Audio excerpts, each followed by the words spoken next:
দর্শক আমন্ত্রণ জানাচ্ছি TVN24 নিউজ নেটওয়ার্কের নিয়মিত আয়োজন আওয়ার ডেমোক্রেসি অনুষ্ঠানে আপনাদের সাথে আছি আমি ইহসান জুয়েল। বাংলাদেশে বিএনপির ভারপ্রাপ্ত চেয়ারপারসন তারেক রহমান দেশে ফিরছেন। এর মধ্যেই ঢাকাগামী বিমানে চড়ে বসেছেন তিনি। কিছুক্ষণের মধ্যেই অর্থাৎ বাংলাদেশ সময় সকাল 11টার পর তিনি ঢাকা এয়ারপোর্টে অবতরণ করবেন এবং এরপর দিনব্যাপী বিএনপি ব্যাপক আনুষ্ঠানিকতার মধ্য দিয়ে তাকে বরণ করে নেবে। তার সংবর্ধনা অনুষ্ঠান আছে এবং নানা আনুষ্ঠানিকতা আছে। প্রায় 3 দিন ব্যাপী তার কর্মসূচিগুলো এর মধ্যেই দলের পক্ষ থেকে জানিয়ে দেওয়া হয়েছে। এটিকে কেন্দ্র করে বাংলাদেশে রাজনৈতিক উত্তাপ কিংবা এক ধরনের চাঞ্চল্য তৈরি হয়েছে, কারণ 17 বছর পরে তারেক রহমান ফিরছেন এমন একটি দেশ যে দেশ তাকে ছাড়তে হয়েছিল এবং পরবর্তীতে 17 বছর তিনি নির্বাসিত জীবনযাপন করেছেন। এমনকি আওয়ামী লীগ সরকারের বিদায়ের পরও তার বাংলাদেশে ফেরাটা অনেক বেশি অনিশ্চিত ছিল। সেই সকল অনিশ্চয়তা দোলাচল কাটিয়ে তিনি এখন বাংলাদেশে ফিরছেন। বিএনপি স্বভাবতই উজ্জীবিত এবং আগামী জাতীয় নির্বাচনের আগেই তার ফেরাটা বাংলাদেশের রাজনীতিতে এক ধরনের বিএনপির জন্য টার্নিং পয়েন্ট হিসেবে অনেকে বিবেচনা করছেন। কতটা তারেক রহমান পারবেন রাষ্ট্রনায়কের দেশনায়কের ভূমিকা নিতে এবং একই সঙ্গে কতটা তার ব্যক্তিগত দলীয় চ্যালেঞ্জগুলোকে তিনি উতরে যেতে পারবেন, সেসব বিষয়ে আমরা আলোচনা করব প্রেসিডেন্ট ডোনাল্ড ট্রাম্পের যে ছবিগুলো অ্যাপেস্টেন নথিতে প্রকাশ হচ্ছে এবং এটি তার রাজনৈতিক ক্যারিয়ারের জন্য কতটা প্রভাব বিস্তার করবে। বিশেষ করে এই অ্যাপেস্টেন নথি আসলেই আমেরিকার রাজনীতিতে কোনো ভূমিকা রাখবে কিনা সেসব বিষয়। এবং আমরা আজকের অনুষ্ঠানে আমন্ত্রণ জানিয়েছি আমাদের সাথে যুক্ত হতে সাউদার্ন ইউনিভার্সিটি অফ ব্যাটন রুজের ইংরেজি বিভাগের সাবেক chairman professor doctor Monir Mustafa Ali ও alliance of South Asian American labour এসএলএর ন্যাশনাল সেক্রেটারি করিম চৌধুরীকে। আপনাদের দুজনকে স্বাগত জানাচ্ছি। প্রফেসর ডক্টর মনির মুস্তফা আলী, আমরা শুরুতেই আলোচনাটা করতে চাই বাংলাদেশ নিয়ে। তারেক রহমান ফিরবেন এরকম অনেকগুলো তারিখ আমরা পেয়েছিলাম। সবশেষ যেটি জানতে পেরেছিলাম সেটা হলো তারেক রহমান বলছিলেন আমার ফেরাটা আসলে আমার হাতে নেই, এটি একক নিয়ন্ত্রণে নয়। কিন্তু তার 15 দিনের মাথায় দল থেকে আনুষ্ঠানিকভাবে জানানো হলো একেবারে সংবাদ সম্মেলন করে তারেক রহমান আগামী 25শে ডিসেম্বর ফিরছেন। 25শে ডিসেম্বরে বাংলাদেশ পা রেখেছে, অর্থাৎ আজকে দিনে তিনি ফিরছেন। তার আগমনকে কেন্দ্র করে বিএনপি সভাপতি উজ্জীবিত, লাখ লাখ মানুষের সমাবেশ করার চেষ্টা করা হচ্ছে। এর মধ্যেই পুরো ঢাকা অনেকটা অচল হয়ে পড়েছে বিএনপি কর্মীদের সমাগমে। যতটা উজ্জীবনা নিয়ে তাকে স্বাগত জানানো হচ্ছে বাংলাদেশের রাজনীতির জন্য, বাংলাদেশের জন্য তিনি ততটাই গুরুত্বপূর্ণ ভূমিকা পালন করতে পারবেন বলে আপনার কাছে কি মনে হয়? আপনাকে ধন্যবাদ। চৌধুরী সাহেবকে শুভেচ্ছা। কিছুদিন আগেও আমরা কিন্তু দোদুল্যমান ছিলাম, মানে we are vacillating between hopes and despair. কারণ তখন উনি তো একটা ফেসবুক স্ট্যাটাস দিয়েছিলেন যেখানে উনি বলেছিলেন, আপনি যেমন বললেন, যে ওনার ফেরাটা ওনার হাতে নেই। তো সেখানে আমরা অনেকটাই করেছিলাম যে ওনার ফেরাটা তো অনেক আগেই আবশ্যক ছিল। আপনার 2024-এর 5ই আগস্টে সরকার পরিবর্তিত হয় এবং আগে যেটা বলা হতো এবং যেটা আমরা জানতাম যে আগের যে সরকার ছিল সেই সরকারের কারণেই তিনি দেশে ফিরতে পারেনি, কিন্তু সেই সরকারটা তো অনেক আগেই চলে গেছে। তো এরপরে আপনি চিন্তা করে দেখেন, কিছুদিন আগে যে স্ট্যাটাসটা উনি দিয়েছেন, যারা বিএনপির সমর্থক তাদের মনের ভিতর দিয়ে কি হয়ে গেছে। তারা তো মানে তারা এই পার্টিটা আদৌ চলবে কি চলবে না, এত বড় একটা পার্টি কিন্তু তার কোনো নেতা নেই, তার নেত্রী অসুস্থ, তার ডিফ্যাক্টো যে প্রধান তিনি নির্বাসিত, তিনি লন্ডনে 17 বছর ধরে সেখানে। কাজে সেখানে এই যে আশঙ্কাটা, এই আশঙ্কাটা তো আপনার আপলিফটেড হলো আর কি, লিফটেড হলো। তো এটা বিএনপির যারা সমর্থক তাদের জন্য একটা স্বস্তির ব্যাপার, দেশের জন্য একটা স্বস্তির ব্যাপার। কারণ বিএনপির মতো একটা বড় দল, যেটা হলো বাংলাদেশের দুটো বড় দলের একটা বড় দল, একটা দল এখন নির্বাসিত, সেটা সে দলের কোনো অস্তিত্ব নেই এখন এই মুহূর্তে। আর সেখানে যদি বিএনপি ও নেতৃত্বহীন হয়ে যায় তাহলে সেখানে তো দেশের মানুষের জন্য এটা একটা হতাশার কারণ। সেই হতাশাটা দূর হলো। যদিও অনেক সমালোচনা হয়েছে, অনেক সমালোচনা হয়তো অতীত ভবিষ্যতে হবে, কিন্তু আমরা বাঙালিরা ক্ষমাশীল, আমরা ক্ষমাশীল জনগণ। আমরা হয়তো ক্ষমার চোখেই এই যে তিনি যে এতদিন আসেননি এবং তিনি যে দেশে আসেনি নেই সে দেশকে কিভাবে নেতৃত্ব দেবেন, এই যে একটা প্রশ্ন আমাদের ভিতরে থেকে যায়, যে প্রশ্নটা হয়তো ভবিষ্যতে এটা আনা হবে। সে বিএনপির যারা অপোনেন্টস, বিরোধী যে সমস্ত পার্টিগুলো আছে যারা ইলেকশন করছে, তারা এগুলো অবশ্যই তাদের নির্বাচনের প্রচারণা আনবে। কিন্তু এই যে আজকে যে উনি দেশে ফিরছেন, ওনাকে সম্বর্ধনার যে ব্যবস্থা করা হয়েছে, এটা মাধ্যমে আমরা এটাই বুঝতে পারছি যে বিএনপি আবার রিভাইভড হলো। তার আগমন এর সাথে সাথেই বিএনপিটা রিভাইভড হলো এবং সম্ভবত বিএনপি ক্ষমতায় যাবে এবং তারেক রহমান হয়তো প্রাইম মিনিস্টার হবেন। আমি তো আর দেখতে পাচ্ছি না অন্য কাউকে যে অন্য কেউ প্রাইম মিনিস্টার হবে, তিনি হয়তো প্রাইম মিনিস্টার হবেন। এখন প্রাইম মিনিস্টার হয়ে তিনি দেশটাকে কিভাবে চালাবেন, কারণ তারেক রহমানের যে অতীত রাজনীতি, সেই রাজনীতির অনেক সমালোচনা আছে। জি, এবং প্রফেসর আমি ডক্টর মনির মনে মোস্তফা, করি যে আমরা তিনি অনেক যদি ভুলও একটু করেছেন অতীতে। বিরতি দিয়ে মানে আপনার কাছে আসি, আরেকটা প্রশ্ন নিয়ে আপনার কাছে এই আলোচনায় ফিরি। সেটি হলো যে এর আগে, অর্থাৎ যখনই তারেক রহমান বলছিলেন তার স্ট্যাটাস যেটির কথা আপনি উল্লেখ করেছেন, তারপরেই এক ধরনের প্রচারণা তৈরি করা হয়েছিল যে -4 ফর্মুলা। আপনার মনে হয় শব্দটা শুনেছেন নিশ্চয়ই, -4 ফর্মুলা, যে তারেক রহমান এবং খালেদা জিয়াকে বাংলাদেশের রাজনীতি থেকে মাইনাস করে দেওয়া হচ্ছে। এবং অভিযোগের তীর ছিল প্রধান উপদেষ্টা প্রফেসর ডক্টর মোহাম্মদ ইউনূসের দিকে, যে এই উপদেষ্টারা চাচ্ছেন না খালেদা জিয়া কিংবা তারেক রহমান তারা বাংলাদেশের রাজনীতিতে আর থাকুক, সাস্টেন করুক, সেটি বাংলাদেশ সরকার চাচ্ছে না, এমন একটি অভিযোগ অন্তর্বর্তীকালীন সরকারের দিকে টানা হয়েছিল। তারেক রহমানের এই ফেরার মধ্য দিয়ে অন্তত তারা দোষমুক্ত হলেন কিনা সেটি একটু আপনার কাছে শুনে নিই, যে অন্তর্বর্তীকালীন সরকার কিছুটা হলেও দোষমুক্ত হলেন কিনা। দোষমুক্ত তখনই হবেন যখন হয়তো বিএনপি ক্ষমতায় যাবে।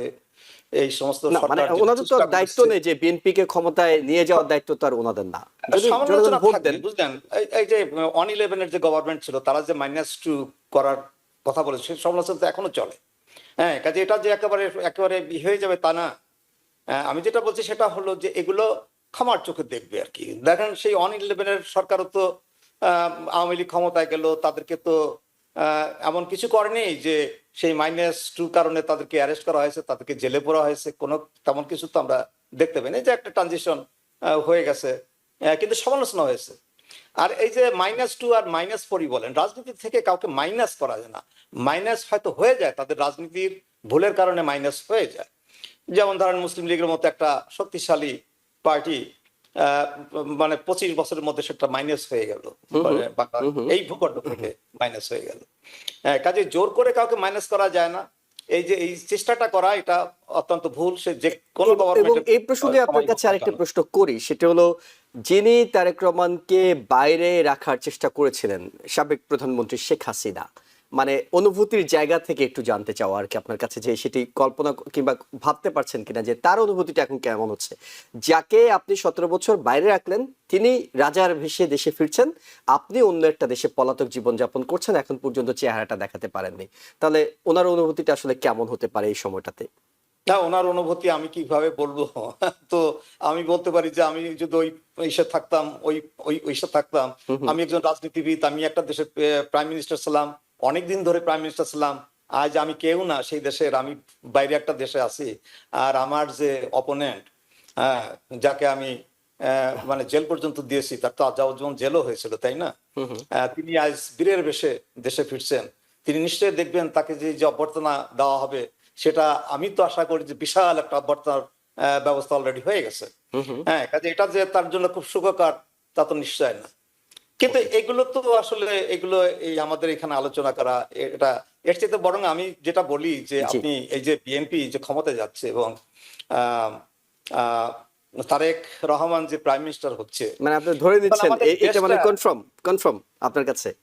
আহ, না, এটা এটা এটা অনেকটা কনফার্মলি বলা যায়, যদি ইলেকশনটা কোনো কারচুপি না হয় বা মারামারি ধরাধরি না হয়, তাহলে আমি আশা করবো যে বিএনপি ক্ষমতা যাবে। ওকে, হ্যাঁ, আমরা আর আমরা আপনার ধরেন কাছে যদি আরেকবার একটু ফিরি, তাহলে একটু যদি করিম কোনো চৌধুরীর কাছ থেকে। ষড়যন্ত্র থাকে, জি, যদি কোনো ষড়যন্ত্র থাকে এবং সেটা যদি মানে ইলেকশন ইঞ্জিনিয়ারিং করে যদি অন্য কেউ ক্ষমতা আসে, সেটা তো ভিন্ন ব্যাপার। কিন্তু আসলে হ্যাঁ, ইলেকশন যদি হয়, কোন রকম একটা ইলেকশন হলেও বিএনপি ক্ষমতা আসবে। এবং আমি যেটা বলতে যাচ্ছিলাম সেটা হলো, সেটা কিন্তু খুবই ইম্পর্টেন্ট, সেটা হলো আমরা কি আবার অতীতে ফিরে যাব? মানে বাংলাদেশটা ধরেন এই যে 54 বছর পরে আমরা যে রাজনীতিটা দেখতে পাচ্ছি, আমরা দেখি যে এই এক গভর্নমেন্ট চলে যায় আর এক গভর্নমেন্ট আসে এবং প্রতিহিংসার একটা রাজনীতি আমরা দেখতে পাই।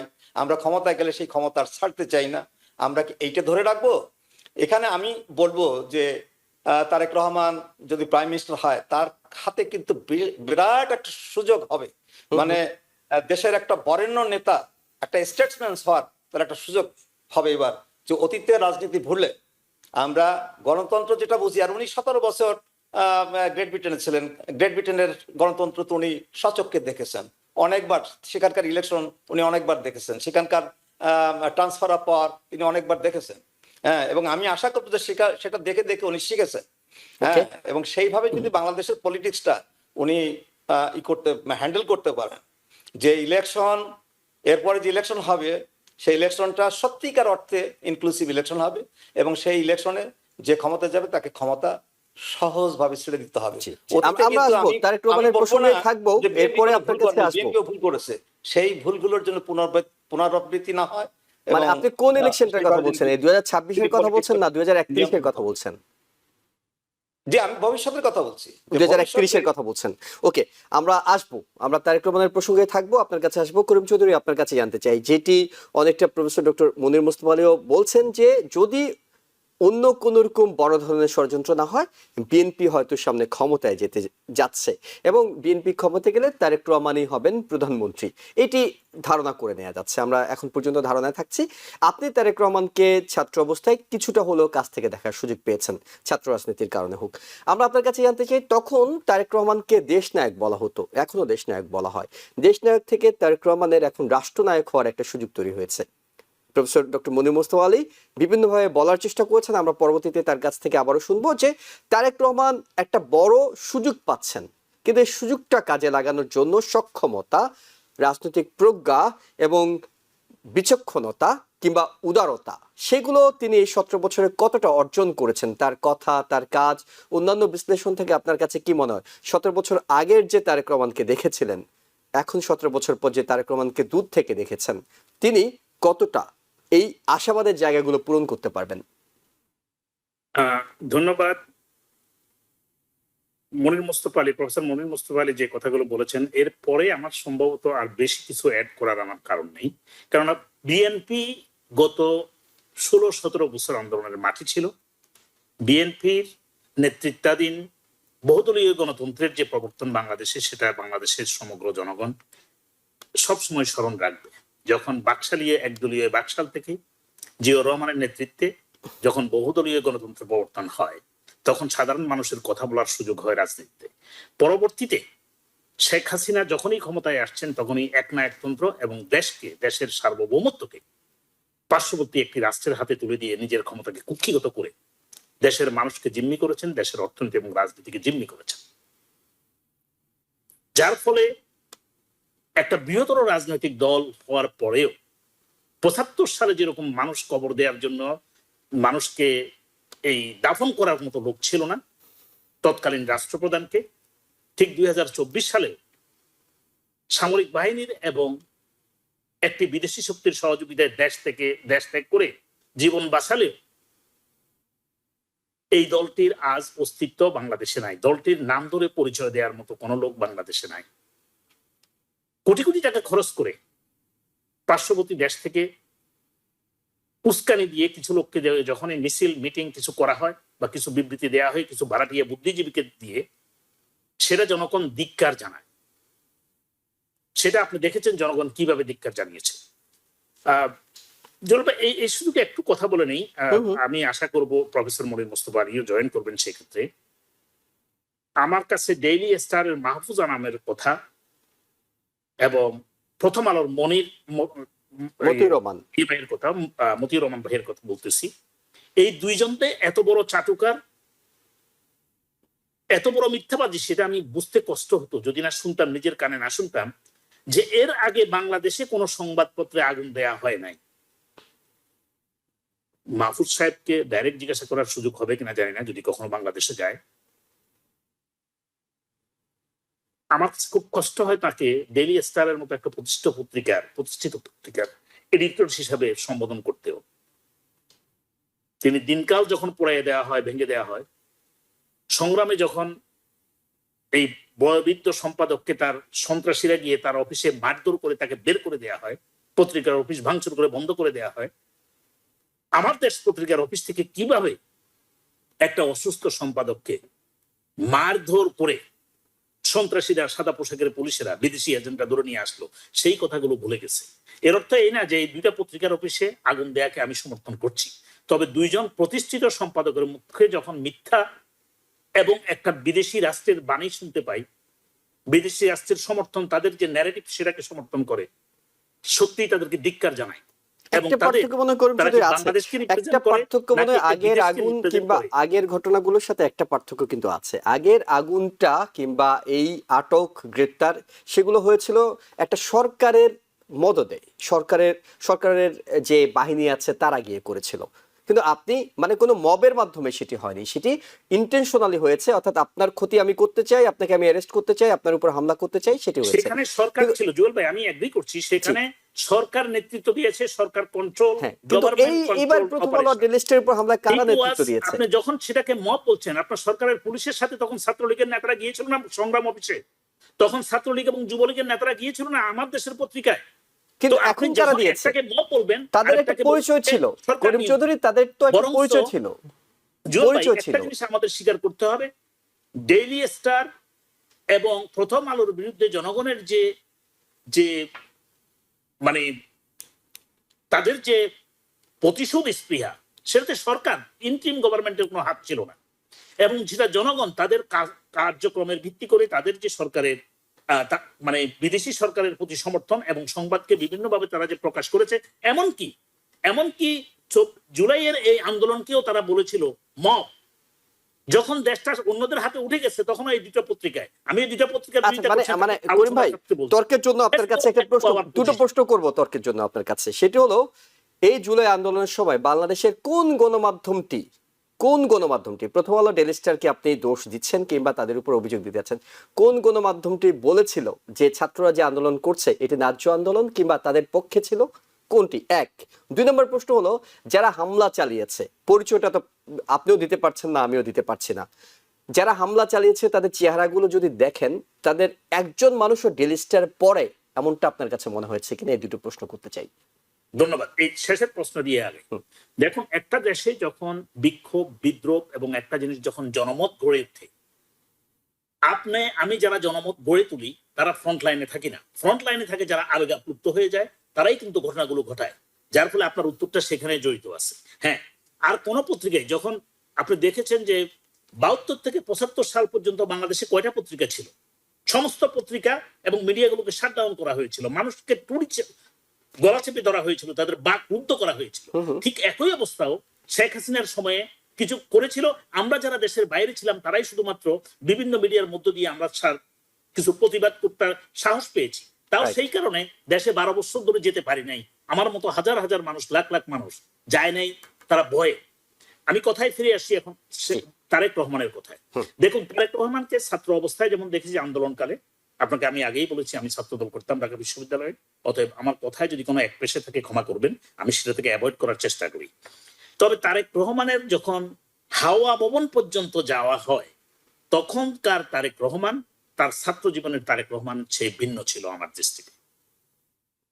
এরপরে তারেক রহমান যখন দেশের বাইরে চলে যান, দেশান্তর হয়ে যান, তখনকার তারেক রহমান বহির্বিশ্বের রাজনীতি এবং দূর থেকে বাংলাদেশের রাজনীতি দেখছেন, উপমহাদেশের রাজনীতি দেখছেন, and his maturity now in a level that he is in the highest level of maturity to make the political decision that his father created the nationalism, Bangladesh Nationalist Party. True nationalism তার ভিতরে আছে। প্রশ্ন হতে পারে, এতটা true রাজনীতি, true nationalism থাকার পরেও কেন এই দলটি গত 17 বছর উপযুক্তভাবে কোনো আন্দোলন গড়ে তুলতে পারে নাই ফ্যাসিস্ট আওয়ামী লীগের বিরুদ্ধে? এর উত্তর আপনার এই অনুষ্ঠানে বারবার দিয়েছি। এর উত্তরটা ছিল বিএনপির মাঝে, বিএনপির সত্যিকারের নেতৃত্ব খালেদা জিয়া যখন অসুস্থ, কারাবন্দী, এবং তারেক জিয়া যখন দেশের বাইরে, তার একমাত্র ছোট ভাই যখন মারা যায়, তখন এই দলটিকে নিয়ে দলের বিভিন্ন নেতৃবৃন্দ, জাতীয় পর্যায়ের যে নেতৃবৃন্দ, তারা তামাশা শুরু করে। তারা একটি বিদেশি রাষ্ট্রের এজেন্ট হিসেবে কাজ করে, যার ফলে সত্যিকারের আন্দোলন না গড়ে তারা চেয়েছিল তারেক জিয়া যাতে দেশে ফিরতে না পারে, খালেদা জিয়া জেল থেকে বাইরে হতে না পারে, এবং এই দলটাকে তারা ক্ষমতাকে ব্যবহার করে, এই দলটার টাইটেলকে ব্যবহার করে তারা তাদের আখের গুছানোর ব্যস্ত ছিল। আমি আপনার কাছে আজকেও বলবো, অনেকবার বলেছি এই অনুষ্ঠানে এবং আরেকটা টিভি চ্যানেলে, যে বিএনপির শীর্ষস্থানীয় 300 জন নেতৃবৃন্দের যদি আপনি ব্যাংক অ্যাকাউন্ট, ব্যবসায়িক হিসাবপত্র এবং তাদের সবকিছু অর্থনৈতিক লেনদেন দেখেন, তাহলে দেখতে পারবেন এ তো 17 বছরে কেন আন্দোলন সফল হয়নি, কেন তারেক জিয়াকে দেশের বাইরে থাকতে হয়েছে এবং খালেদা জিয়াকে জেলে বন্দি থাকতে হয়েছে। করিম চৌধুরী, তাহলে তো প্রশ্নটা চলেই আসে, বিএনপির সেই নেতারা যাদের কথা আপনি বলছেন, তারা আমার জানা মতে প্রত্যেকেই বেঁচে আছেন, মানে কেউই মরেননি কিংবা দল থেকে পদত্যাগ করেনি, দল থেকে তাকে বহিষ্কার করা হয়নি, তারা সবাই আছেন যারা আপনি বলছেন অন্য দেশের অর্থ খেয়ে কিংবা অন্য দেশের প্ররোচনায় বিএনপিকে মিসগাইডেড করেছে, এবং তারা সবাই সিনিয়র লিডার। আপনি নিশ্চয়ই সিনিয়র লিডারদের কথাই বলছেন। তারেক রহমান সেখানে ফিরছেন, সেই নেতাদেরকে নিয়ে তিনি কাজ করতে হবে। তার মা দেশনেত্রী বেগম খালেদা জিয়া, তিনি সক্রিয়ভাবে কোনো অংশগ্রহণ করতে পারছেন না। তাহলে তারেক রহমান তো শুধুমাত্র এখন ফিরে জামাত, এনসিপি, আওয়ামী লীগ, ভারত তাদেরকে সামলাবেন না, তার দলের মধ্যেই তো তার জন্য বড় একটা বিপদ অপেক্ষা করছে। রাইট, যদি কোনো দলের মাঝে সে উপযুক্তভাবে দলকে সংগঠিত করতে না পারে, দলকে যদি নৈতিকভাবে শক্তিশালী করতে না পারে, চাঁদাবাজদের হাত থেকে, সন্ত্রাসীদের হাত থেকে যদি দলকে বাঁচাতে না পারে, কিভাবে পারবে? মানে ওই নেতারা যদি থাকে, একটু কথা বলতে দেন। জি, দলকে যদি কোনো, এখন হাইব্রিড যে সমস্ত নেতৃবৃন্দ আছে, আমরা হাইব্রিড বলতে আপনি জানেন যে পতিত ফ্যাসিস্টের যারা বাংলাদেশে বিভিন্ন কালারে বিএনপির ভিতরে ঢুকে পড়ছে এবং ঢোকার চেষ্টা করছে, তাদের কাছ থেকে যদি দলকে রক্ষা করতে না পারে, তাহলে তারেক জিয়া হয়তো বা প্রধানমন্ত্রী হবেন। আবারও বলছি, রিপিট করছি, সেই প্রধানমন্ত্রিত্ব 12 থেকে 18 মাসের মাঝেই এই দলটাকে আরেকটা ফেসিস্ট দলে রূপান্তরিত হবে, এবং সেখান থেকে আওয়ামী লীগের কিছু কিছু লোক এখনো জীবন নিয়ে বেঁচে আছে, বিএনপির লোকদেরকে বাংলাদেশ থেকে জীবন নিয়ে চলে যাওয়ার সুযোগ দিবে না। যদি কোনো তারেক রহমান তার দলকে সংশোধন করতে না পারে এবং সত্যিকারের দেশপ্রেমিকদের নিয়ে দলের নেতৃত্ব নিয়ে ওকে, সে যদি সরকার গঠন করতে না পারে, ওকে, এবারে হয়তো বিভিন্ন দলের সহযোগিতা নিয়ে দল গঠন করবে, কিন্তু আমার বিশ্বাস এই দল গঠনের চেয়ে তারেক রহমানের উচিত হবে দলকে সংগঠিত করার দিকে মনোযোগ দেয়া, এবং দলের ভিতরে যারা বিশ্বাসঘাতক রয়েছে, যারা বিভিন্ন দেশকে সমর্থন করে, যাদের বৈরিতার কারণে তারেক রহমান দেশে ফিরতে পারে নাই 17 বছর, যাদের বৈরিতার কারণে খালেদা জিয়া জেল খাটতে হয়েছে এবং জেল থেকে বের হতে পারে নাই, আমরা একটা বালির ট্রাকও সরাইতে পারিনি এত বড় দল হওয়ার পরেও। কেন করতে পারেনি, কাদের কারণে করতে পারে, তারাই আজকে আবার নেতৃত্বে আছে, তারাই এখনো প্রেস কনফারেন্সে আপনি দেখবেন ফ্রন্ট সারিতে কথা বলে।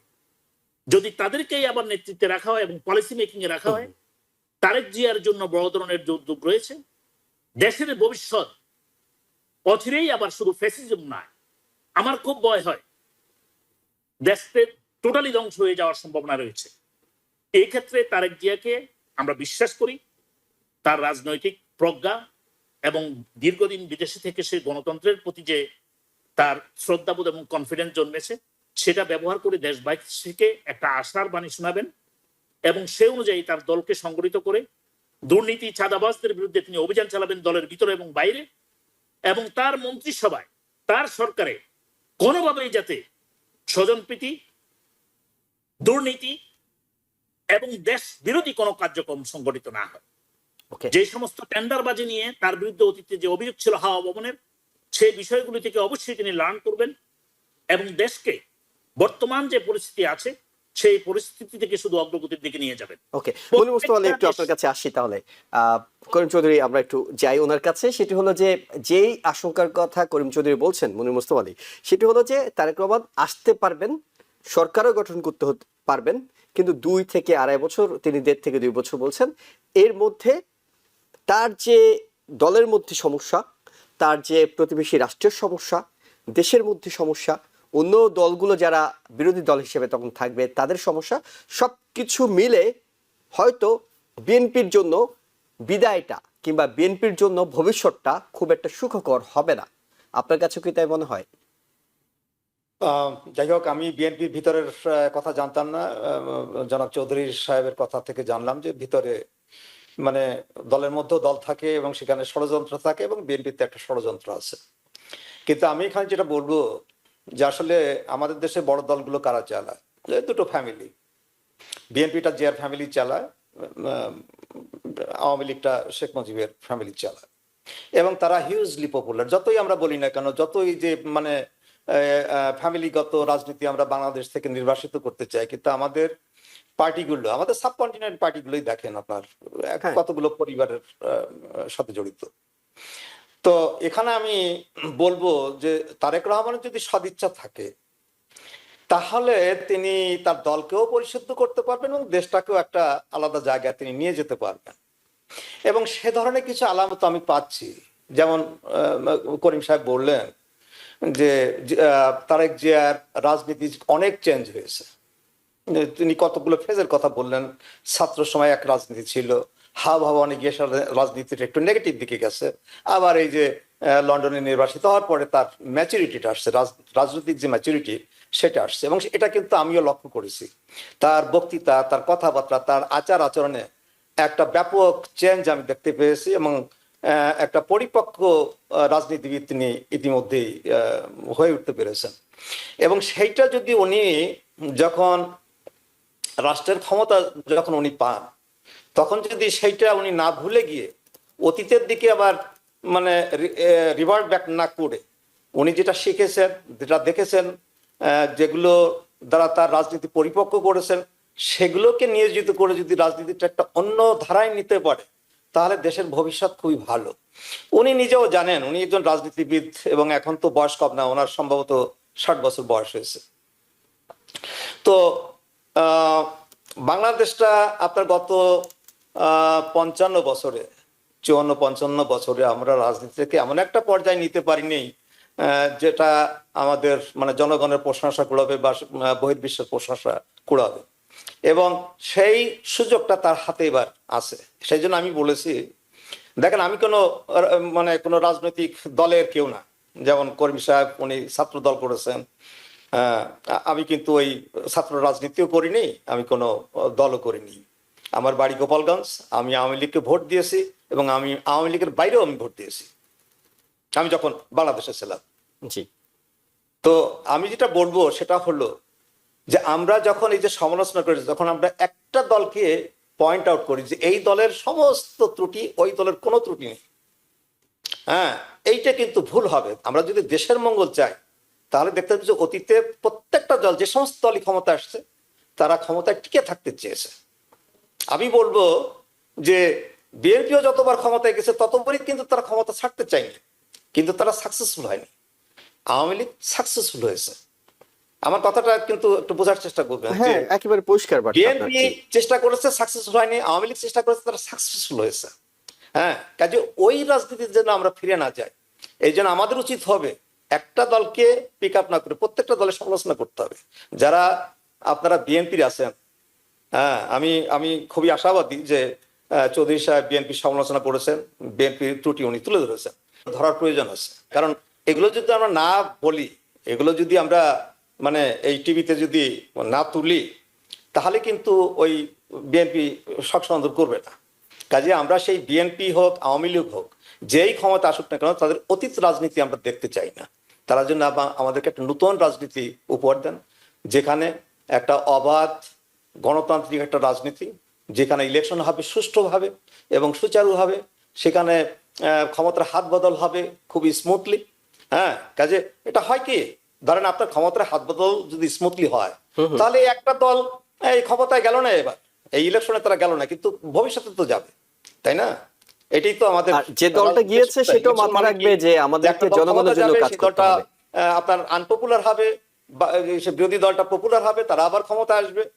এইভাবে আমরা যদি দেশের মঙ্গল চাই, এইভাবে যদি ক্ষমতার হাত বদল হয়, তাহলে দেশের উন্নতি হবে। দেখেন একটা জিনিস, মানে আমাদের দেশে এই যে আমরা 54 বছরে যদি রাজনীতি দেখি, আমরা কিন্তু একটা স্টেবল দেশ পাইনি।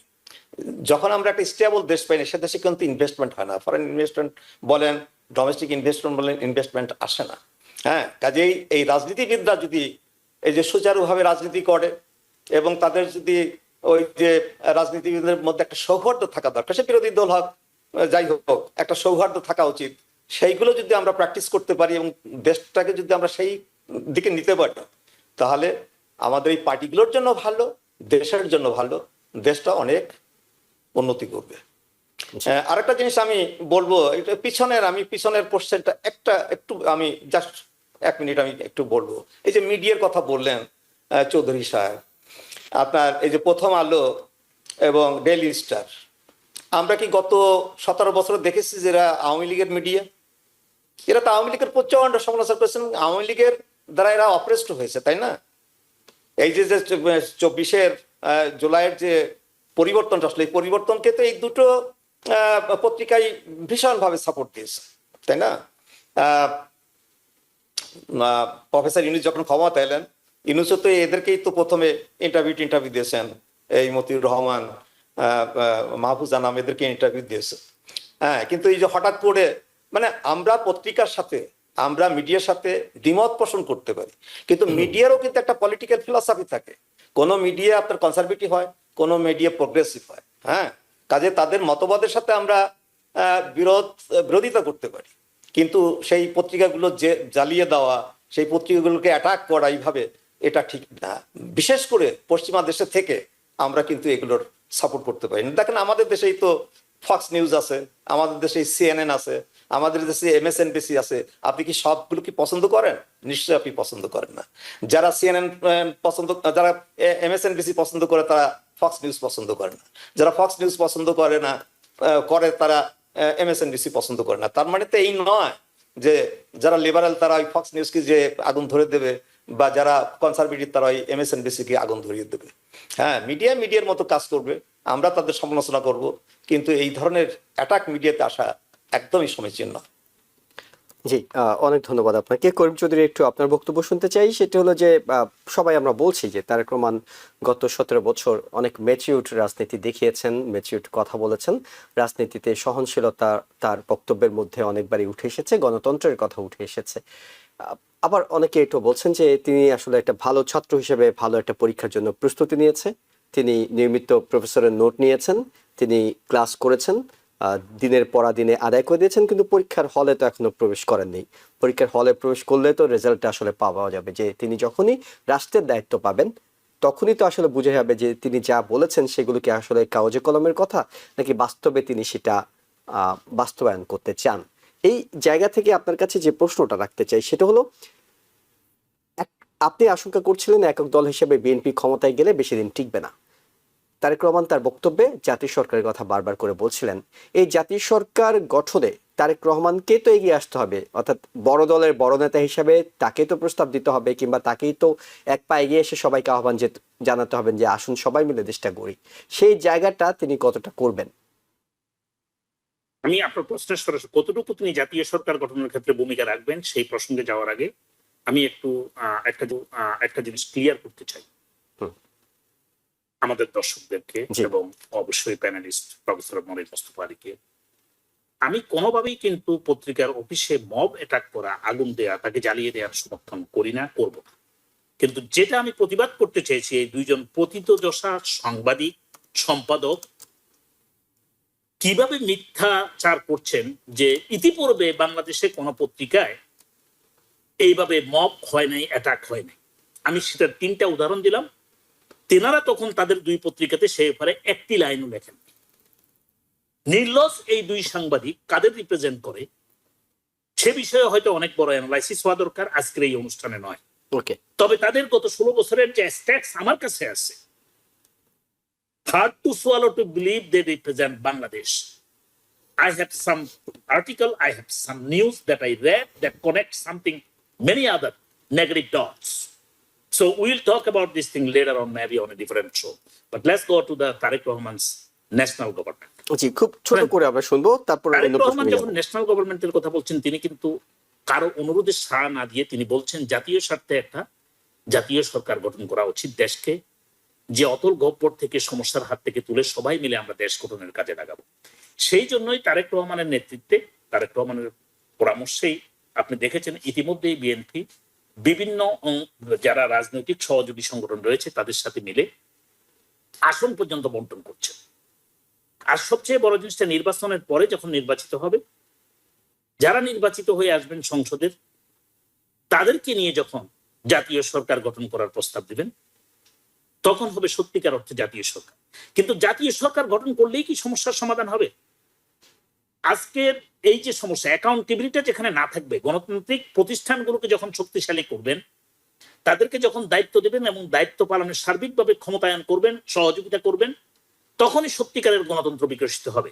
নির্বাচন কমিশনকে যখন স্বাধীনভাবে কাজ করার সুযোগ দিবেন, বিচার বিভাগকে যখন স্বাধীনভাবে কাজ করার সুযোগ দিবেন, অর্থনীতিকে যখন স্বাধীনভাবে কাজ করার সুযোগ দিবেন, এবং তাদের জ্ঞান, প্রজ্ঞা, প্রফেশনালিজমের আলোকে তারা যখন ঋণ বন্টন থেকে শুরু করে অর্থনৈতিক সূচকগুলোকে ব্যবহার করবেন সব ক্ষেত্রে, মানে সাইন্টিফিক ওয়েতে they will decision make, not the political influence will make the decision make. আপনি জানেন যে ইসলামী ব্যাংকের 30,000 কোটি টাকার একটা অ্যাকাউন্টে কোনো ঠিকানাই পাওয়া যায়নি কোন দোকানের নামে 30,000 কোটি টাকা নিয়ে গেছে। আপনি জানেন যে এস আলম হাজার হাজার কোটি টাকা নিয়ে গেছে। এই যে অ্যাকাউন্টেবিলিটিটা শুধু টাকার ক্ষেত্রে না, রাজনৈতিক ভাবে প্রত্যেককে যখন আপনি অ্যাকাউন্টেবিলিটি নিয়ে আসবেন, গণতান্ত্রিক প্রতিষ্ঠানগুলোকে শক্তিশালীকরণ, তাদেরকে ক্ষমতায়নকরণ এবং তাদের ক্ষমতা ব্যবহারের ক্ষেত্রে কোন রকম প্রভাব বিস্তার না করলে এবং তাদেরকেও অ্যাকাউন্টেবিলিটির আওতায় আনলে, আপনি দেখবেন পরবর্তী এই সরকারে আসার জন্য কেউ পাগল হবে না। কারণ সরকারে আসলেই তাকে হাজার হাজার কোটি টাকা দেশের বাইরে পাচার করা যাবে, হাজার হাজার কোটি টাকা দেশের ভিতরে নেওয়া যাবে, এই সব কিছুর। আর তখন বেনজির আহমেদরা হাজার হাজার কোটি টাকা চিন্তাই করে লুটপাট করে তার নামে দেশে বিদেশে সাম্রাজ্য গড়ে তুলবেন না। একজন পুলিশের আইন প্রয়োগকারীর অফিসার হিসেবে, আইন প্রয়োগকারী সংস্থার হেড হিসেবে যখন কেউ আইন ভঙ্গ করে জেনে শুনে, তার তো বেসিক নৈতিকতাই ছিল না, তাকে কিভাবে ওই পদে দেওয়া হলো, এবং তার বিরুদ্ধে কোনো অ্যাকাউন্টেবিলিটি ছিল না। এটা আমাদের প্রত্যেকটা দলের মাঝেই আছে। তারেক রহমানকে যদি সত্যিকার অর্থে দেশে গণতান্ত্রিক ব্যবস্থা, তিনি গত কয়েক বছর ধরে বিদেশে থেকে যেটা শিখেছেন, western democracy and human rights এর প্রতি তিনি যদি সত্যিকার অর্থে শিক্ষা পান, আমি বলছি এর আগেই তার ম্যাচুরিটি এবং গত কয়েক বছরের তার কথাবার্তায় মনে হচ্ছে হি learn the lesson and he learn the real democracy and he learn the human rights. And I believe he will deploy his learning and experience in Bangladesh. It is a wonderful place to implement his ideas, these great ideas. এবং সেটার জন্য সে করলেই শুধুমাত্র বাংলাদেশের গণতন্ত্র বিকশিত হবে।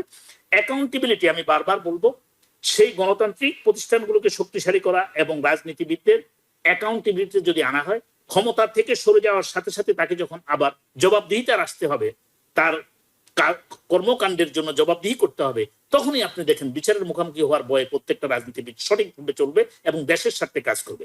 আজকে দেখেন, আমি বলছি না ইন্টিম গভর্নমেন্ট খুবই একদম তুলসী পাতা, ধোয়া তুলসী পাতা, তা আমি বলছি না, কিন্তু বলবো অর্থনীতির প্রত্যেকটা সূচকে আজকে যে অগ্রগতি, যে বিমান বছরের পর বছর শুধুমাত্র লোকসান গুনত, আজ সে বিমান লাভের চোখ দেখেছে। যে বিমানের টিকিট 1 লাখ থেকে 1.5 লাখ টাকায় পাওয়া যেত না মধ্যপ্রাচ্যের জন্য, সেই টিকিট এখন 40 থেকে 60,000 টাকায় পাওয়া যায়।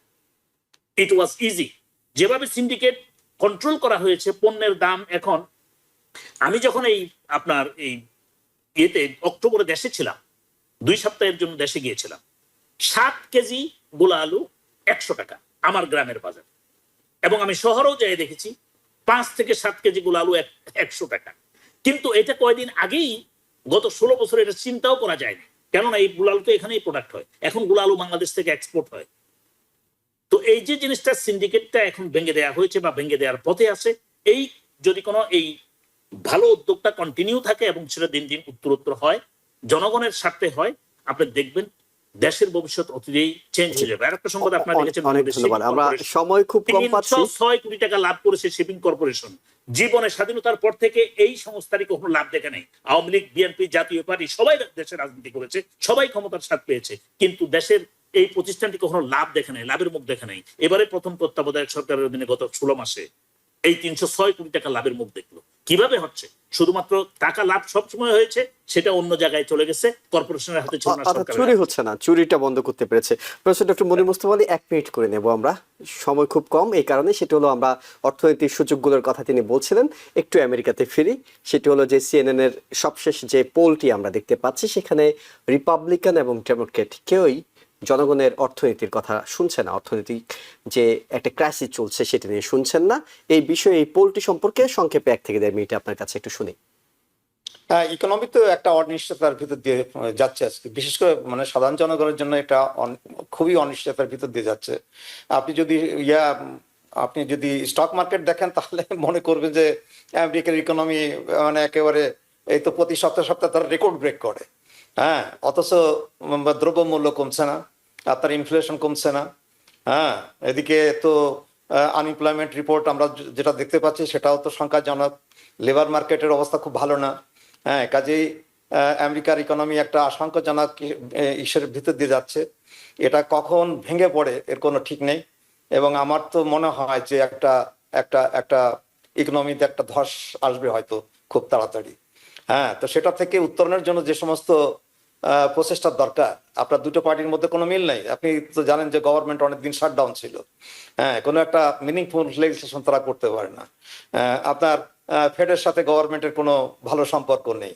হ্যাঁ, কেউ চাচ্ছে ইন্টারেস্ট রেট স্টেবল রাখতে, কেউ চাচ্ছে কমাতে, মানে বিভিন্ন কারণে। এবং এই যে ট্যারিফ, একদিকে আমরা শুনতে পাচ্ছি ট্যারিফের আমরা নাকি বড় একটা চেক পাবো, অন্যদিকে আমরা সেই চেক পাওয়ার আগে যে যে দ্রব্য আমরা কিনছি সেটা কিন্তু আমরা বেশি মূল্য দিয়ে কিনছি। আমাদের যে সেই টাকাটা চলে যাচ্ছে এটা কিন্তু আমরা খেয়াল করছি না। আমরা বসে আছি যে সেই টাকাটা কবে আমাদের ঘরে আসবে। হ্যাঁ, কাজে ইকোনমি খুব ভালো করছে না। এটা মানে আমি যেটা বললাম যে স্টক মার্কেটের দিকে তাকালে মনে হবে যে ইকোনমি ভীষণভাবে ভালো করছে, কিন্তু আসলে সাধারণ জনগণের জন্য ইকোনমি খুবই ভালো না।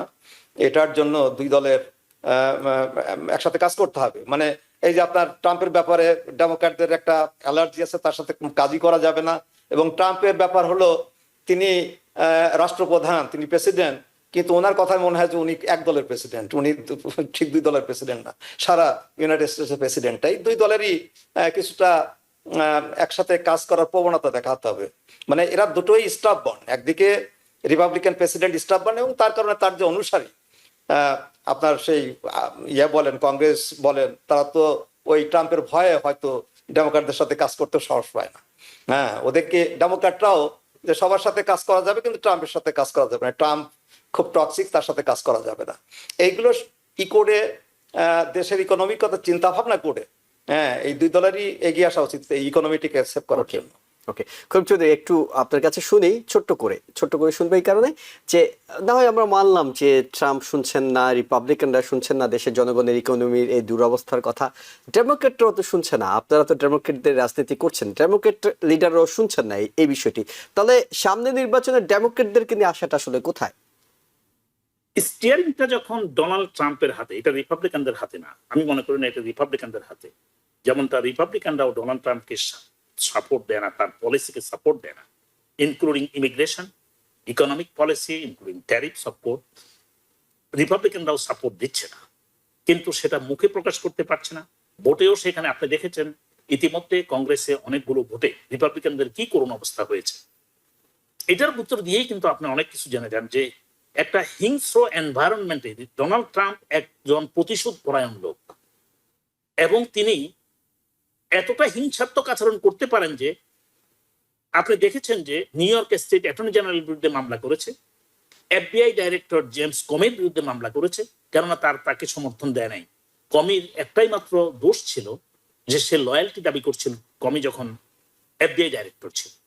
তা আমি একটা জিনিসে ফুটে যাব, ডোনাল্ড ট্রাম্পের এবারের নির্বাচনের মূল ম্যানিফেস্টো ছিল সো কল বাইডেন ক্রিয়েটেড ইনফ্লেশনকে। বাইডেন ইনফ্লেশন কিভাবে ক্রিয়েট করছেন? ফেডারেল ফান্ড থেকে বিভিন্ন ধরনের টাকা পয়সা ইকোনমিতে ইনফিউজ করেছেন দরিদ্র মানুষের জন্য। আপনারা জানেন যে ইনফ্রাস্ট্রাকচার ডেভেলপমেন্ট একটা প্রজেক্ট নিয়ে সেখানে বিলিয়নস অফ ডলার ইনভেস্ট করা হয়েছিল যাতে কর্মসংস্থান সৃষ্টি হয় এবং গুড পেইং জব সৃষ্টি করা হয়, ওয়ার্কিং ক্লাস মানুষের কাছে যাতে টাকা যায়। সেই ক্ষেত্রে ডোনাল্ড ট্রাম্প বলল যে আমি যদি ক্ষমতায় আসি, একদিনের ভিতরে ইনফ্লেশন কমানো হবে, একদিনের ভিতরে সমস্ত যুদ্ধ বিগ্রহ বন্ধ করে দেওয়া হবে, সারা পৃথিবীতে শান্তি আসবে, এমনকি হয়তোবা নোবেল পুরস্কারটা একদিনেই হয়তো পেয়ে যাবে। এরকম কথাবার্তাও আমরা কিন্তু তার কথাবার্তায় আঁচ করতে পারতেছি যে উনি সবকিছু একদিনেই সমাধান করে ফেলবেন, অন্তত প্রমিস করেছেন। কিন্তু কি করেছেন? উনি ট্যারিফ ইম্পোজ করা শুরু করলেন 100%, 200%, 300%, 50%। এই ট্যারিফ যখন সাধারণ মানুষকে দিতে হচ্ছে, ট্যারিফের ফলে কি হয় আমি এই অনুষ্ঠানে এবং বিভিন্ন টিভি চ্যানেলে জি বারবার আমরা আলোচনা করেছি সেটা। জি রাইট, ট্যারিফ যখন ইম্পোর্টের সময় ম্যানুফ্যাকচারিং কোম্পানিকে ট্যারিফটা দিতে হচ্ছে, যার ফলে পণ্যের দাম বেড়ে যাচ্ছে, প্রান্তিক ভোক্তা হিসাবে আমার আর আপনার পকেট থেকে আমাদের যদি ইনকাম বাড়ছে না, কিন্তু আমার আর আপনার এখন বেশি করে খরচ করা হচ্ছে, যেই ট্যারিফটা ডাইরেক্ট চলে যাচ্ছে ট্রেজারিতে। এই যে বিলিয়নস অফ ডলার, এখন আমরা জানেন আপনাদের ইউএস ট্রেজারিতে billions of dollar lying down idle money, এটা কিন্তু এই ট্যারিফের মানি। যত মাল ঢুকছে, যত মাল আমরা বানাচ্ছি, যেখানে ট্যারিফ ইম্পোজ করা হয়েছে, ওই সব ব্যয় এখন আমার আর আপনার সাধারণ প্রান্তিক মানুষ। আমাদেরকে সান্ত্বনা দেওয়ার জন্য বলা হলো $2000 করে ফ্যামিলি অনুযায়ী চেক করে দেওয়া হবে, সবকিছু দেওয়া হবে। This unearned income will create more money, cash infusion in the community. It will raise the commodity price again. Ultimate victim, you and I. ওকে। তো যার ফলে আমি বলবো ডেমোক্রেটরা ফেল করছে এখন পর্যন্ত, যদিও স্টিয়ারিং, আমি প্রথমেই বলছি স্টিয়ারিং ইজ ট্রাম্পের হাতে, প্রেসিডেন্টের হাতে।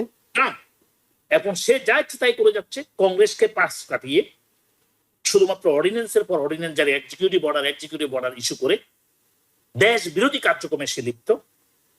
এখন ডেমোক্রেটদের কি করার আছে এখানে? Democrat can challenge him, but they can not stop him in Congress or senate because of their seat number.